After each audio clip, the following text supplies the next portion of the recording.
This is the Automotive Repair Podcast Network. Hey, everybody. Welcome, Carm Capriato, Remarkable Results Radio. Don't forget, we have launched our podcast listening app for the entire Automotive Repair Podcast Network. Please, all over my website. It's just about everywhere where you can download it. Glad to have you here. I have a guest. Just before we turn on the recorder, we almost did the entire episode, and I had to stop him because you're going to love him. His name is J. Peterson. He's a PhD in communications. I just can't wait for you to meet him. Let's thank our great sponsors. Hey, take your NAPA Auto Care Center to the next level with the NAPA Auto Care Gold Certified Program. Increase car count, build trust with customers, and stand out as one of the best. Talk to your local NAPA representative today. Hey, for over 30 years, NAPA Trax has made selecting the right shop management system easy by offering the best, most comprehensive SMS in the industry. We'll prove to you that Trax is the single best shop management system in the business. Find NAPA Trax on the web at napatracs.com. Hey, let's get started. Dr. JJ, welcome. Thanks for having me. Excited to be here. Boy, I'll tell you, I'm so excited. He has his own podcast. It's called Badass Softy. This guy's got a lot of great legacy. He holds a PhD in communications. He's a professor at Vanderbilt. He headed Story Brand, the Donald Miller book we've covered in the past, and we talk about a lot on our marketing podcasts. At the core of everything, and I'm reading this a little bit from his bio, JJ does believe that clear values aligned communication has the power to transform not only business, but people. And when I think about our industry, JJ, and how we have evolved from fixing cars and being a mechanic and working with our hands and starting our own business or buying the guy we used to work for out, and now I've got to be a leader and develop culture. And these are untouchable things that I can't get my hands around. And I know that you're going to help us figure this out because us badasses in our industry, he's going to pontificate and I'm going to sit back and listen.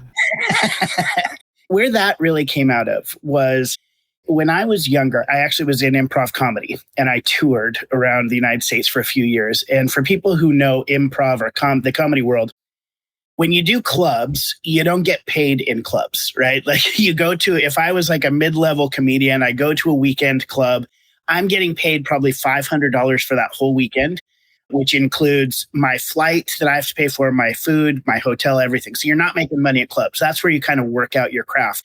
But where you make money is by doing private events, like for big corporations or for conferences.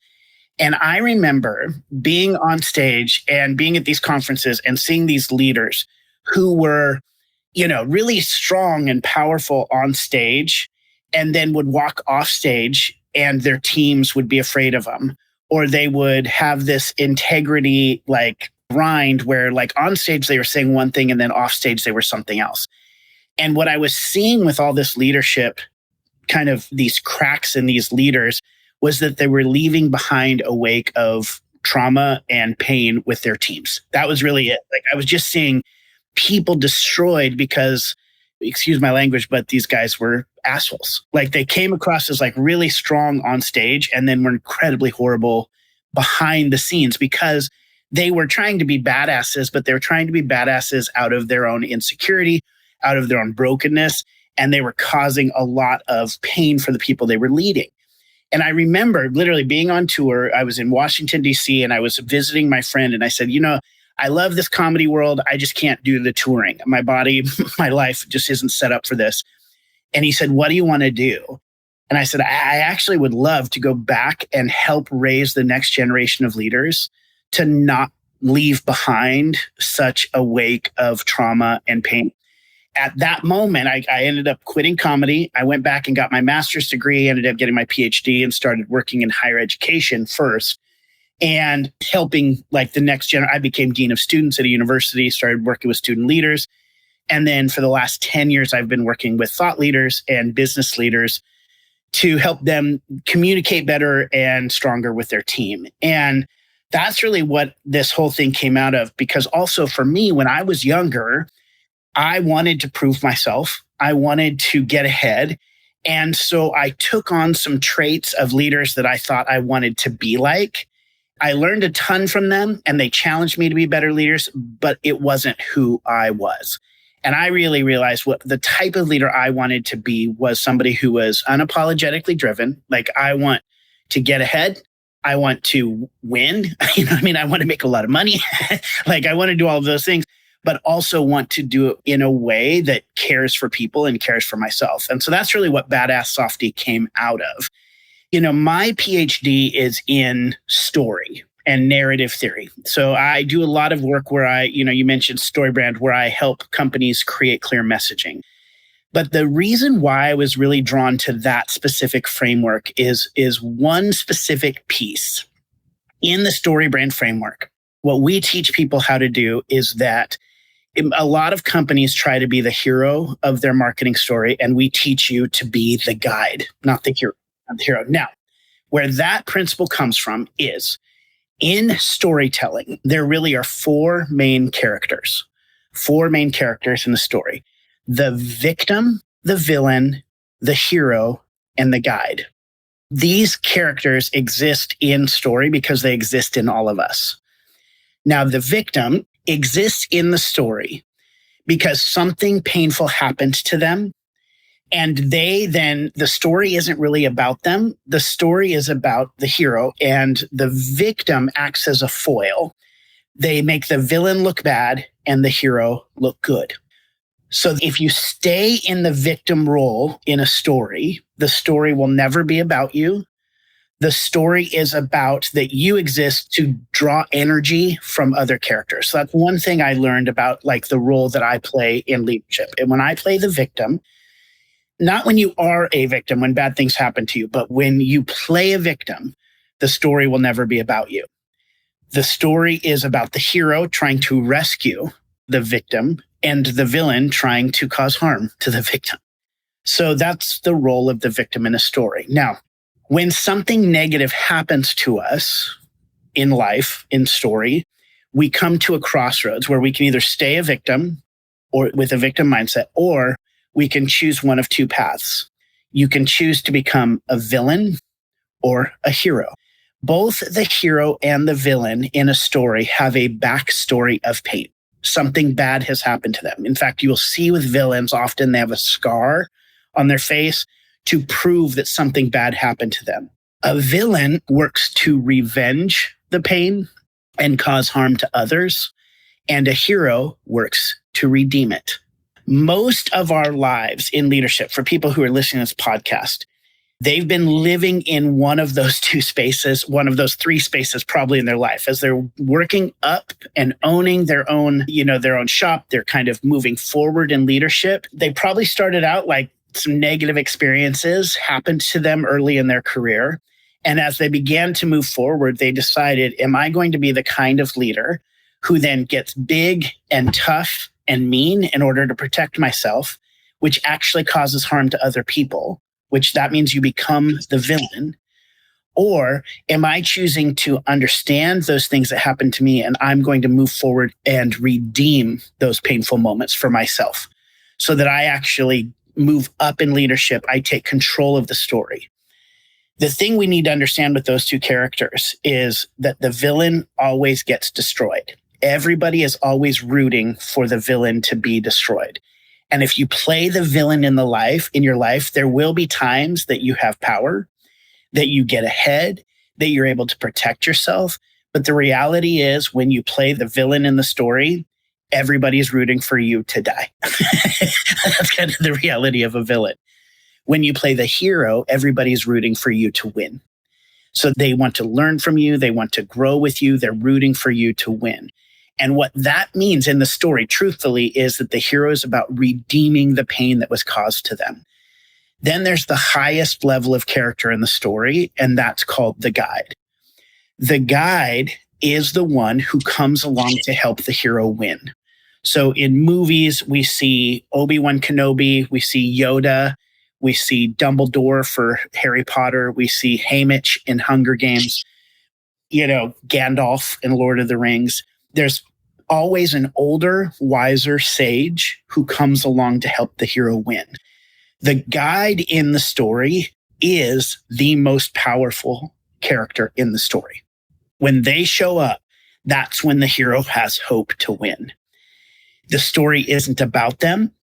The story is about the hero, but the guide is there. It's the most powerful, the strongest, and they are the most confident, and they help the hero win.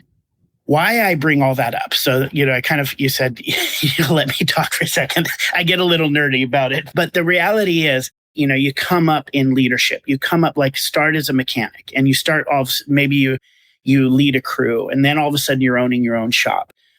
All of us go through these phases of character in our own life through all the steps. If you started out and you had a horrible boss who treated you like crap, you were a victim.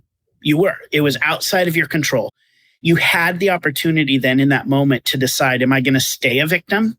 Am I just going to complain and say, this is out of my control? I have no urgency in this. You never would have written a good story with your life. You would have constantly just been blaming other people and being hurt by villains and rescued by heroes. But then you started moving up, and there were probably times in your career that you were both the villain and the hero. There were probably times that you made mistakes where you lashed out at people because you were tired or overwhelmed or hurt, or they had hurt you. And there were probably times when you recognized that you were going to push ahead in light of those painful moments and those hard moments. Those are when you were the hero. You probably played both of those roles. But the ultimate badass softie, really, and the strongest character in any story is when you elevate yourself to the guide. When you see the role in life as not winning your own story anymore, but really helping other people win. And the way that guides show up in stories, in movies, is really with two characteristics: empathy and authority. Both of those things are key to the guide's role in the story. Empathy is they show up and understand the pain that the hero is going through, or the struggle the hero is going through. So Yoda had to train to be a Jedi. He knows what it was like to be a Jedi. He knows what it's like to fight the dark side. He's been there. That's empathy. So he understands and has compassion for Luke Skywalker. However, he also has authority. He is strong. He is wise, and he doesn't back down from his authority. If Yoda in the story in Star Wars, Luke comes in and goes, I don't know if the Force is really going to be strong enough. And Yoda goes, yeah, me either. I'm kind of worried about it too. That doesn't serve Yoda, and it doesn't serve Luke. He stands strong in his authority and his empathy, and Luke ends up winning the day. And so that is really, again, going back to this whole idea, that is really what I've discovered is the foundation for being a badass softie. When you show up as a leader with your competency and authority, you show up with your strength. That is not backing down. That is not being arrogant. It's just saying, I know what I'm doing. I've been here before, and I have a path forward for us. That's competency and authority. And there's usually some kind of demonstration of that in your past, years of experience, testimonies, achievements, awards. But then you also show up with empathy, this idea that you understand what people are going through and you lean into that for them. Leaders who show up with those two characteristics are the most effective leaders. Because if you shrink in your authority, people will not follow you. If you're always kind of wondering and questioning where we're supposed to go and why we're supposed to go there, nobody's going to follow that. But also, if you show up without kindness and heart, people are not going to follow that too. There's a lot of research around how the two of those things together actually create the best type of leaders, which ultimately create the best type of teams, which create an environment where retention increases, where recruitment is easier, and not only for your team, but your customers. All of that stuff happens with your employees and your customers. Are you a NAPA Auto Care Center ready to elevate your shop? Then it's time to step into the premier tier NAPA Auto Care Gold Certified program. Gold certified centers are recognized as the best of the best, delivering a consistent, trusted customer experience nationwide. Now, that consistency means more repeat business, more referrals, and more opportunities to grow your car count. Now, when you're gold certified, you unlock advanced resources, maximizing technology, boosting your local marketing presence, and keeping your team fully trained on the latest trends and tools. In short, gold certified status separates you from the rest. So what does it take to be gold? To qualify, your shop must be a NAPA Auto Care Center for at least 1 year, have been open for 2 years or more, employ an ASE Master Technician or hold ASE Blue Seal status, co-brand with the Pro Image program, maintain a 4-star rating or higher on Google, Yelp, or NAPA CSI, use digital vehicle inspections, offer NAPA consumer financing, purchase $7,500 or more in NAPA parts monthly, and participate in a NAPA business development group. It's a true partnership, and in return, NAPA rewards gold-certified shops with premium benefits like free priority placement on the NAPAonline.com locator, annual marketing funds, enhanced warranties, rebates, training opportunities, and a whole lot more. Are you ready to take your shop to the gold level? Well, contact your local NAPA sales representative today to see if you qualify and start your journey to gold certified. Increase car count, build trust with customers, and stand out as one of the best. Talk to your local NAPA representative today. Let's face it, your shop management system is the single most important tool in your shop, period. NAPA Tracks was built from the ground up to make your business more profitable and efficient. We provide an extensive set of tools to increase and track profitability in real time. NAPA Tracks offers the industry's best post-sale support, hands down, and we train your people on site. Yep, on site. And we offer remote refresher training 10 times a week, and customer support is open 6 days a week. Give us a call, visit the website, or join our Facebook community today to learn more. We'll prove to you that Tracks is the single best shop management system in the business. NAPA Tracks is always customized and tailored for you, whether you're a one-man shop or a large multi-bay or multi-location company. After all, it's your shop, so it's your choice. Visit us on the web at NAPATRACS, that's NAPATRACS.com. Amazing stuff, Dr. JJ. When I'm listening to you and I'm thinking of our listener right now who, let's say they're the CEO of the company, they're the owner. God, I thought I was going to be the hero. I'm the person fixing the person's car. But is what I'm getting from you is that the hero is the customer who is being taken care of either by the owner or the service advisor or our specialists in the bays who we have the empathy for the issue, the problem. We have authority to get it done.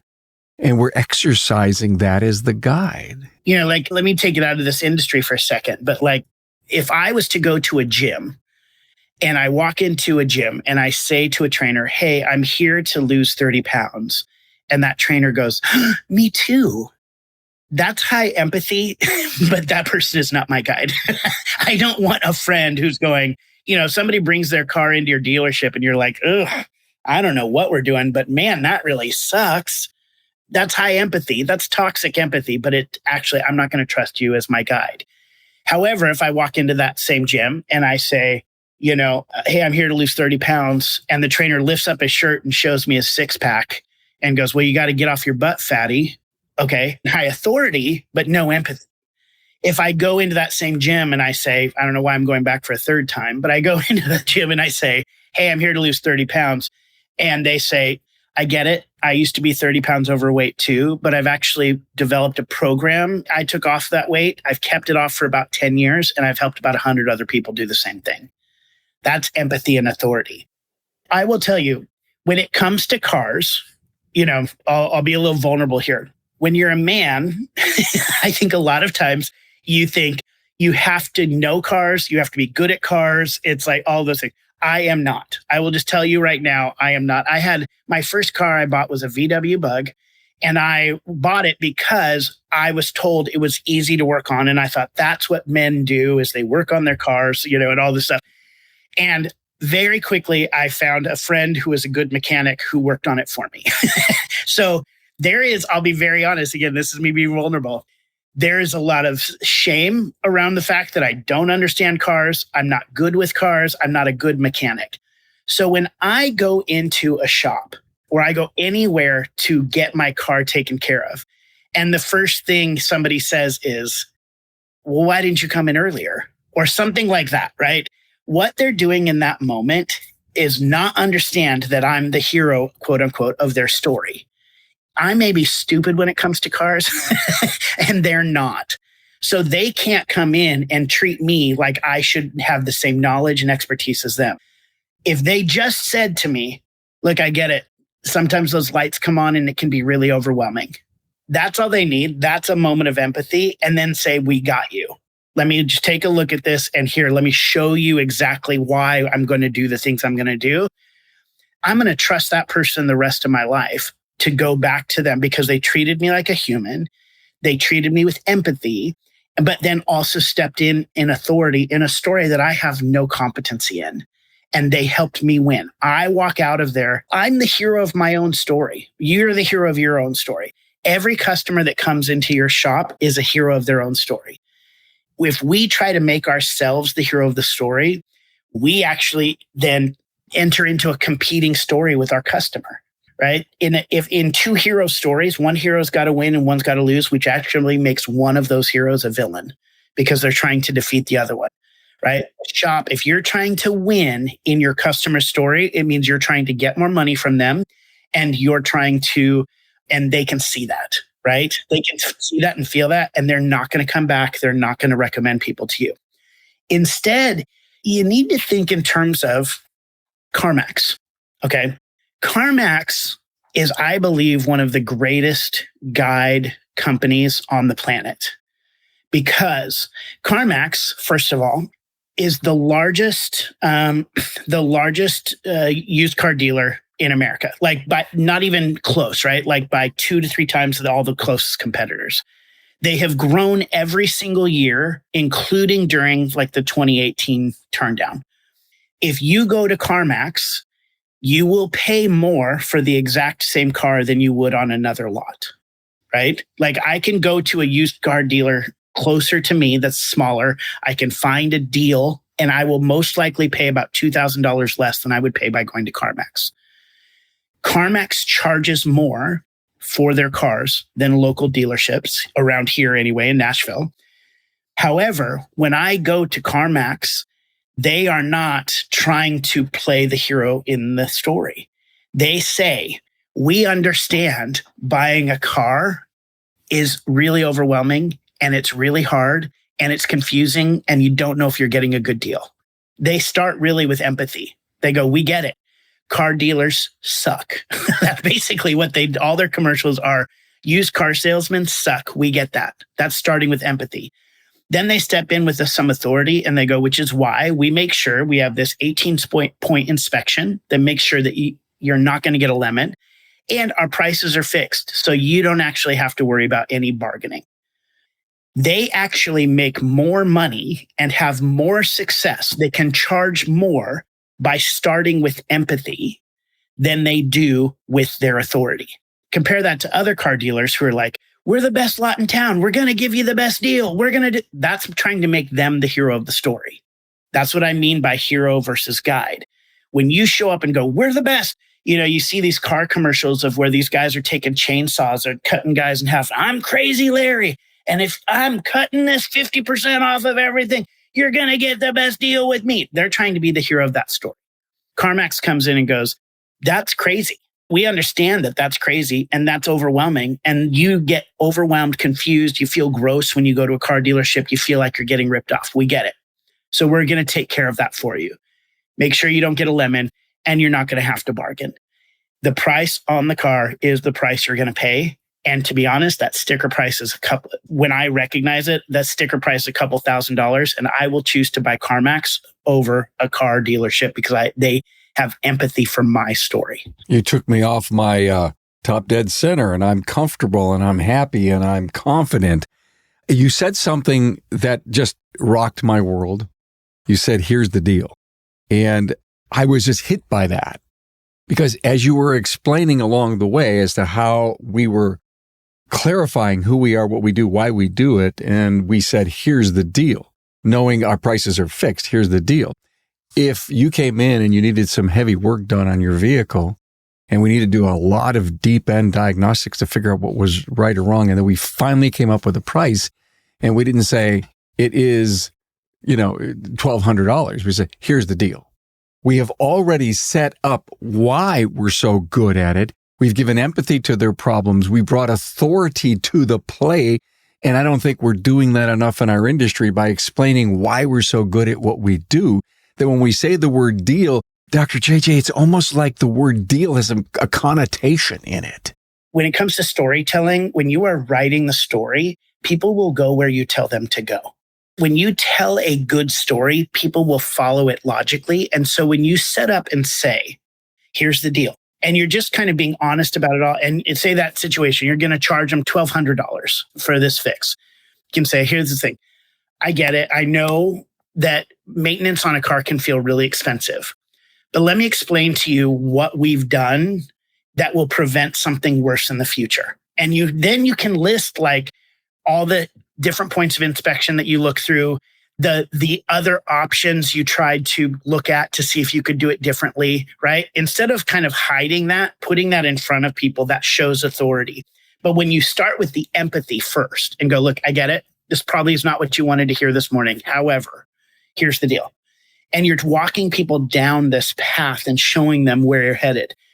One of the other characteristics of a guide in a story is that they affirm the transformation of the hero. This is what I mean by that, is that in a movie, you'll always see at the end of the movie, Yoda, Dumbledore, they'll kind of come back and they'll almost give like a tip of the hat to the hero, like a wink of like, you did it, kid. You did it. That is really important in the role of the guide. They affirm the transformation. They tell the hero, you're making the right decision. You're moving forward in the right way. When it comes to business, if it really is the best decision for the customer, your job is to tell them this is a good decision. That's actually one of the things you can do is say, the smart thing to do is to blank, right? So if you were to say, like, here's the reality. We did come up with another option. You can just get your oil changed today, and that's fine. You can actually do that. The smart decision would be to make this repair now. What you're doing in that moment is you're actually naming. So let's take it back to me for a second. I'm in that situation. I'm insecure about my ability to manage my car, to make good decisions about my car. I wait too long to get my oil change, all of those things. When you tell me, if I'm in that room, a smart car owner would make this decision. What you're doing is you're actually adding value to your services. Because when you do that, you're actually transforming me into a good car owner. That's part of the process that the guide brings to the table, is affirm. Now, don't be a jerk and be like, they don't actually need to spend $1,200 and you're telling them, well, a smart person would make. That becomes manipulative. You become the villain. People will stop working with you if that's the case in the future. But if it really is, if they walk out of there in 2 months, they're going to be paying $5,000 for repairs, then you should tell them a smart car owner would make a decision. That is, or when I say, hey, a lot of the smart car owners that I work with, or people who are getting ahead, or when they make that decision, affirm it. Don't just go, okay, well, that's how much you charge. Say, I think that's a really wise decision.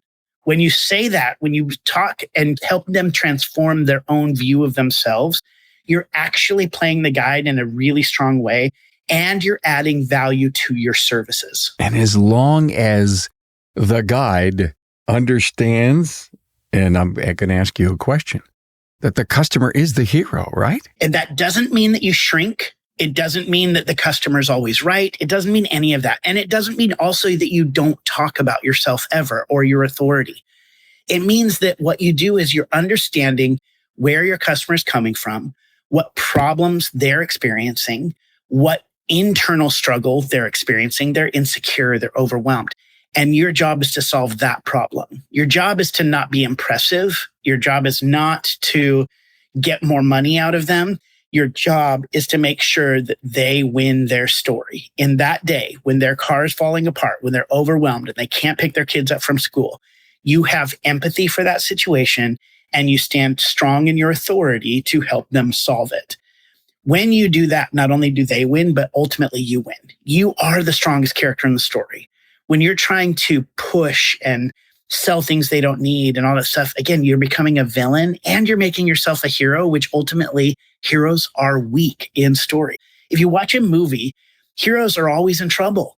They're overwhelmed. They're in trouble. They're insecure, right? They're bloody. They're beat up.